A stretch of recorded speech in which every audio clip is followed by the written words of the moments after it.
Hello दोस्तों, स्वागत है आपका अपने इस यूट्यूब चैनल माफी स्टडी पर। और आज का जो हमारा टॉपिक है वह है वेल्डस्टोन सेतु पर आधारित।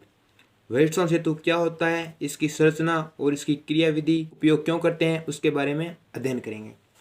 पहले मैं आपको बता दूं कि जो वेल्डस्टोन सेतु होता है उसमें चार प्रतिरोध होते हैं और एक क्या होता है, गैल्वेनोमीटर यानी धारामापी होता है।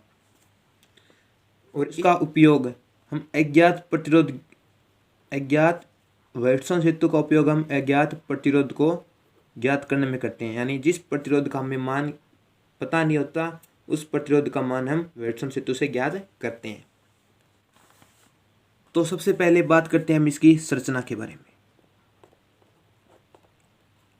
तो वेल्डस्टोन सेतु की संरचना कैसी होती है, जैसा कि बताया मैंने कि वेल्डस्टोन सेतु में कितने प्रतिरोध होते हैं, चार प्रतिरोध होते हैं।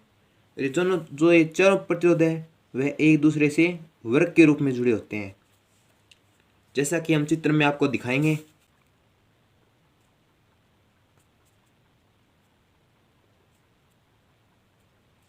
जैसा कि चित्र में दिखाया गया है, चार प्रतिरोध हैं जो एक दूसरे से वर्ग के रूप में जुड़े हुए होते हैं। तो अब हम इस संरचना को ABCD नाम दे देते हैं। A और B के मध्य जो प्रतिरोध है उसे P, और B और C के मध्य प्रतिरोध को हम Q, और A से और D के मध्य जो प्रतिरोध है उसे R, और D और C के मध्य प्रतिरोध S मान लेते हैं।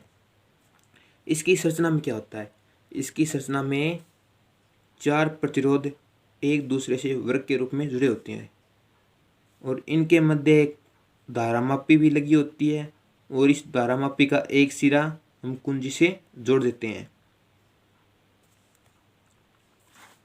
अब हम क्या करते हैं कि जो यह परिपथ है, यह क्या बन गया, एक परिपथ, और इस जो परिपथ का जो एक सिरा है वह हम बैटरी से जोड़ देते हैं। जो A सिरे को बैटरी के पॉजिटिव सिरे से और इसके C सिरे को बैटरी के नेगेटिव सिरे से। जो इसका C सिरा है वह नेगेटिव सिरे से जोड़ने से पहले इसमें क्या लगाते हैं, कुंजी, और अब हम इसको नेगेटिव सिरे से जोड़ देते हैं। यह कुंजी K1 और यह कुंजी K2। अब हम बताते हैं आपको वेल्डस्टोन सेतु की संरचना। वेल्डस्टोन सेतु की संरचना कैसी होती है, इसमें चार प्रतिरोध P, Q, R, S होते हैं जो एक दूसरे से वर्ग के रूप में जुड़े होते हैं। इनके मध्य एक धारामापी और एक कुंजी लगी हुई होती है, और इस संरचना को हम ABCD नाम दे देते हैं। जो इस परिपथ का A सिरा वह बैटरी के पॉजिटिव से, और जो दूसरा सिरा C है वह कुंजी से होता हुआ बैटरी के नेगेटिव टर्मिनल से जुड़ा हुआ होता है। और अब हम बात करते हैं इसकी क्रियाविधि।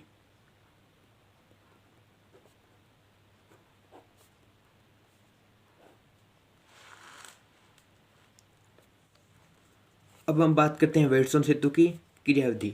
इसकी क्रियाविधि क्या है, इसकी क्रियाविधि यही है कि जब इन बिंदुओं पर धारा पहुंचती है, बिंदु D और बिंदु B पर, जो धारा अधिक होती है वह गैल्वेनोमीटर तक पहुंच जाती है।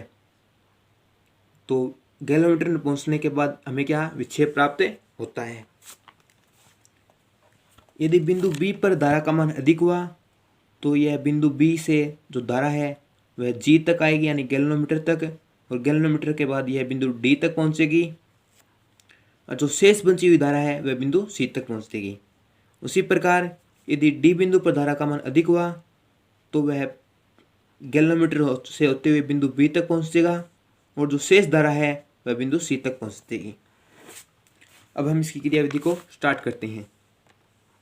मान लेते हैं जैसे ही हमने कुंजी K1 को दबाते हैं, जब हम कुंजी K1 को दबाते हैं तो इसमें से धारा बहने लगती है। मान लेते हैं धारा का मान क्या है, I मान की धारा बह रही है। जब यह धारा बिंदु A तक पहुंचती है, बिंदु A तक कितनी धारा है, I, तो हम देखते हैं कि A के बाद यह B और A से D तक पहुंचती है, यानी जो धारा है वह दो दिशाओं में बढ़ जाती है। पहली दिशा मान लेते हैं I1, और यह यहाँ जो धारा बह रही है वह I2 है, यानी A से B की ओर बहने वाली धारा I1 और A से D की ओर बहने वाली धारा क्या है, I2 है। जो है I1 धारा है यह A से B की ओर फिर B से C की ओर जाएगी I1 धारा। और इसी प्रकार जो I2 धारा है वह A से D की ओर और फिर A से C की ओर जाएगी। यदि I1 धारा अधिक हुई अर्थात B बिंदु पर धारा का मान अधिक हुआ तो वह गैल्वेनोमीटर से होता हुआ बिंदु D तक पहुंच जाएगा।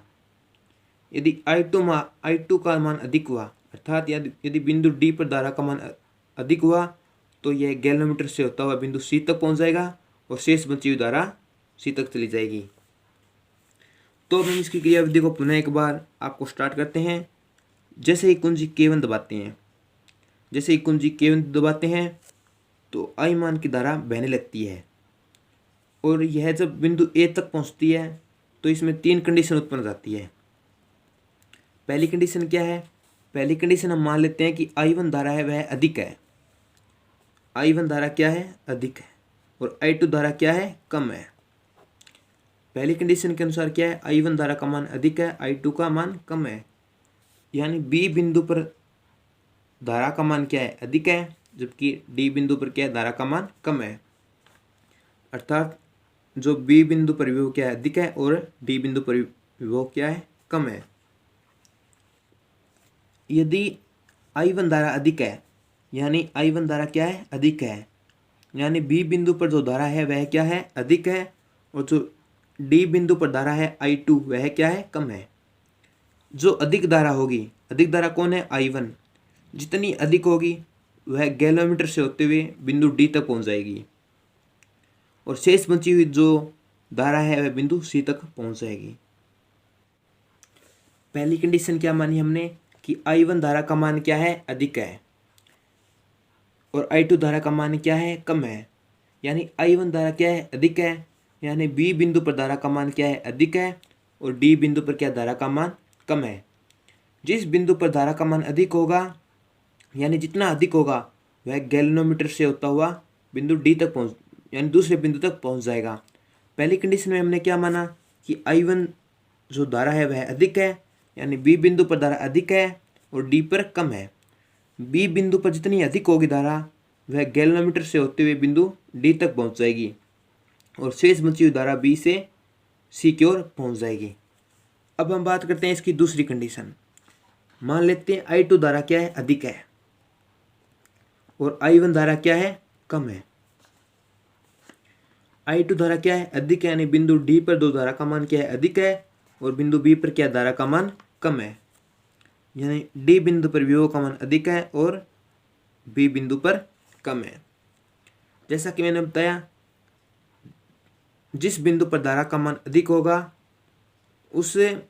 उसी बिंदु से जो धारा है वह गैल्वेनोमीटर तक जाएगी।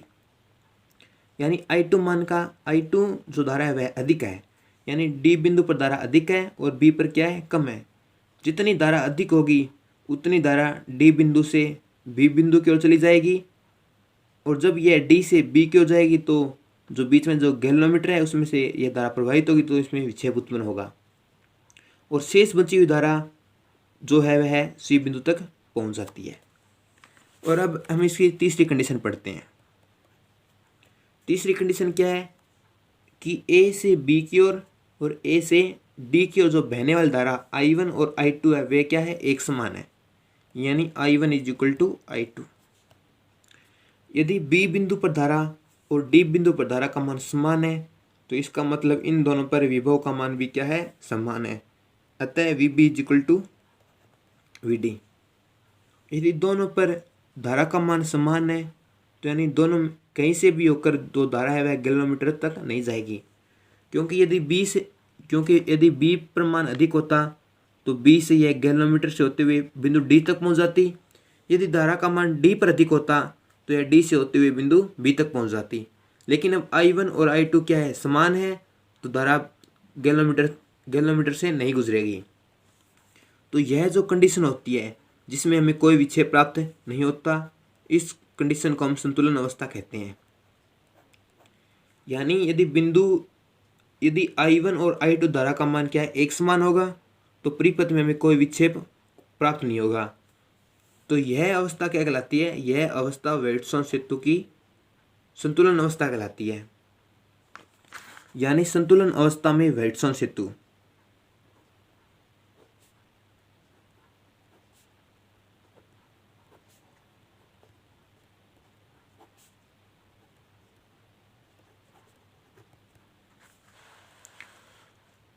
संतुलन अवस्था में क्या है, VB is equal to VD।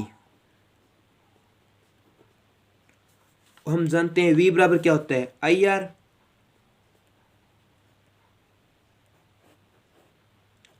V बराबर क्या होता है, IR।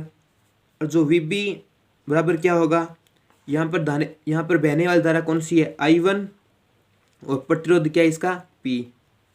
उसी प्रकार VD पर बहने वाली धारा कौन सी है, I2, और इसका प्रतिरोध क्या है, R। I1 upon I2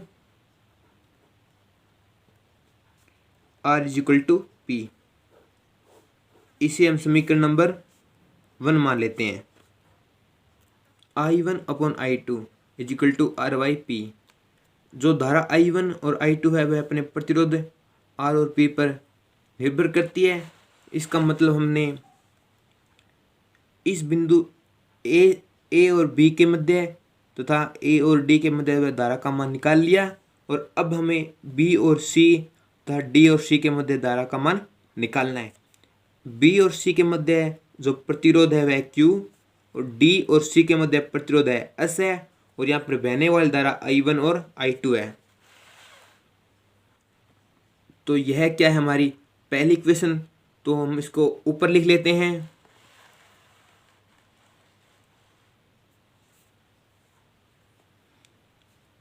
I1 by I2 is equal to R/P, equation number 1। जो धारा का मान है वह हमने B बिंदु और D बिंदु पर ज्ञात कर लिया, जो कि इतना है। अब हम इसे C बिंदु तक ज्ञात करते हैं। तो जो विभव होगा वह क्या होगा, VB minus VC is equal to VD minus VC होगा। I1 upon I2 R/P। यह समीकरण क्या प्रदर्शित करती है कि जो हमने विभव का मान है वह किस बिंदु पर ज्ञात किया है, B और D पर। अब हम ज्ञात किस पे करते हैं, C पर। तो C पर ज्ञात करेंगे। C पर कितना होता है, तो VB माइनस VC किसके बराबर होगा, VD माइनस VC के बराबर। VBC यानी इसके मध्य जो V बराबर क्या होता है, IR। यानी यहाँ जो बहने वाली धारा कितनी है, I1, और प्रतिरोध कितना है इसका, Q बराबर VD माइनस VC। यानी VD माइनस VC, यहाँ पर जो बहने वाली धारा कितनी है, I2, और प्रतिरोध क्या है, S। यानी I1 upon I2 is equal to S/Q, equation number 2। Equation 1 और इक्वेशन 2 में जब हम देखते हैं तो जो इसका जो ये साइड है वो क्या है, दूसरे के इक्वल है। यानी R/P क्या होगा, S/Q के बराबर होगा, S/Q के बराबर होगा। और यदि हम यहाँ से पक्षांतरण के यानी P/Q इसको सही रूप से लिखें तो P/Q is equal to R/S। जो P है वह यहाँ गया और S है जो इधर साइड आ गया। यानी वेट्सन सेतु के जो संतुलन अवस्था होती है, यानी जो वेट्सन सेतु का जो सिद्धांत होता है वह क्या होता है, इसका सिद्धांत यह होता है कि इसमें जो दो भुजाएं हैं यानी संलग्न जो भुजाएं हैं P/Q का अनुपात है उनकी दूसरी दोनों भुजाओं R/S के बराबर होता है। और S क्या है, अज्ञात प्रतिरोध है। तो हम यहाँ पे अज्ञात प्रतिरोध S का मान ज्ञात कर सकते हैं। S इज इक्वल टू क्या होगा, Q/P इंटू R होगा। यानी इस सूत्र से हम S is equal to Q/P into R से अज्ञात प्रतिरोध का मान ज्ञात कर सकते हैं। तो दोस्तों, वेट्सन सेतु का जो अज्ञात प्रतिरोध ज्ञात करने का जो सूत्र होता है वह S is equal to Q/P into R होता है, क्योंकि इसमें S ही अज्ञात प्रतिरोध होता है जिसका मान हमें ज्ञात करना होता है। इस इक्वेशन से क्या स्पष्ट है, यानी P/Q is equal to R by S क्या स्पष्ट करती है? यह स्पष्ट करती है कि जब कि जो वेट्सन सेतु है उसकी संलग्न भुजाएं यानी ए बी और बी सी, इन भुजाओं का जो प्रतिरोध है पी और क्यू, इनका अनुपात शेष दो भुजाएं हैं उनके अनुपात के बराबर होता है, अर्थात पी बाई क्यू जो होगा वह आर बाई एस के बराबर होगा। तो दोस्तों ये था वेट्सन सेतु की संतुलित अवस्था में पी बाई क्यू बराबर आर बाई एस। तो दोस्तों कैसी लगी आज की वीडियो कमेंट कर जरूर बताएं, और जिस टॉपिक पर आपको वीडियो चाहिए वह नीचे कमेंट करें। वीडियो को पूरा देखने के लिए थैंक यू सो मच। जय हिंद, जय भारत।